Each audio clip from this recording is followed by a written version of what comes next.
그 자동차를 내연기관을 3천만 원, 4천만 원을 구매를 해가지고 10년 뒤에 20만 킬로를 타고 난 뒤에 네네. 잔존 가치를 어떻게 높이느냐가 관건이거든요. 네네. 아. 내연기관 차는 관리를 잘하게 되면은 잔존 가치율이 상당히 높아질 수가 있습니다. 유지될 수 있죠. 유지가 잔존 가치율이 네네. 그대로 올라갈 수 있는데 전기 자동차는 일정 기간이 지나면은 배터리 성능이 성능이 떨어진다. 떨어져서 아. 그래서 잔존 가치율을 어떻게 관리하느냐가 이제 가장 큰 관건이 되겠죠. 그래서 이제 우리 정비 산업 자체가 사실상은 전기 자동차로만 본다고 하면은 정비 수요가 거의 없습니다. 내연기관 대비. 맞습니다.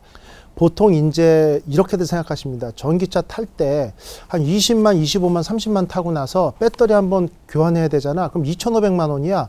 와, 그거 너무 비싸. 이렇게들 걱정을 하시는데 제가 실은 수소연료 전기차를 타고 있잖아요. 수소연료 전기차를 타고 있고 수소 스택 같은 경우도 3천만 원입니다. 교체하려면.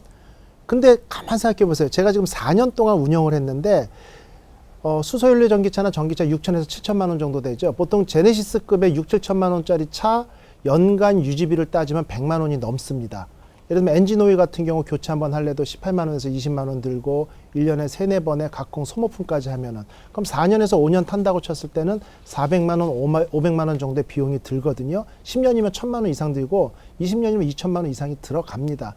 그런데 전기차나 수소연료 전기차 같은 경우 제가 6만 킬로 탈 때까지 그 고압 가스통 검사 비용까지 포함해가지고 50만 원을 안 씁니다.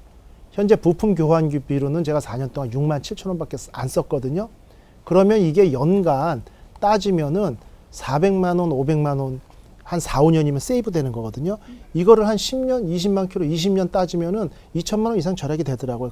전기를 생산하는 데 들어가는 어떤 효율성을 제외하고 전기차 오너가 쓰면서 차를 보유하고 그 소모품을 사용하는 전체적인 비용 같은 게 보면은 그게 크지 않다. 이렇게 볼 수도 있고요.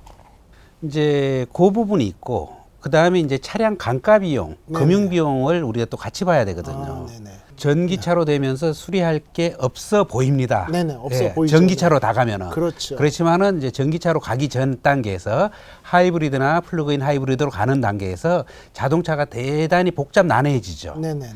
내연기관도 알아야 되고 전기도 알아야 되고 그렇죠. 전기는 사실상은 센서에 의해 가지고 진단이 쉽게 가능하지만은 내연기관은 그 내연기관의 문제점을 센서에 의해 전기적인 신호로 바꿔서 환산하다 보니까 어떠한 우리가 진단이라는 것 자체가 한계가 있습니다.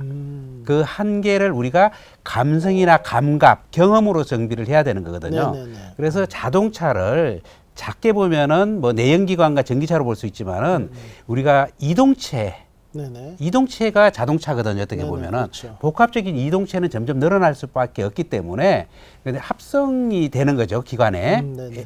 융합이 되는 거죠. 그렇죠. 융합 기술의 의 지속성은 더 훨씬 시장이 커지리라 판단하고 있습니다. 예. 그러면 결국은 그 얘기는 뭐냐면 일반 정비업소도 살아남기 위해서는 계속 공부를 하고 스터디를 하면서 내연기관이 오랜 수명을 갖고 있고 퍼포먼스, 성능이 유지되도록 관리를 해줄 필요성도 있고 네네. 거기에 이제 이렇게 머지된 네. 융합된 결국에 하이브리드죠. 네네. 결국 전기 쪽에 대한 어떤 스터디도 지속적으로 네네. 하면서 그 산업을 이끌어가야 된다. 이런 말씀이네요. 네네, 맞습니다. 네네네.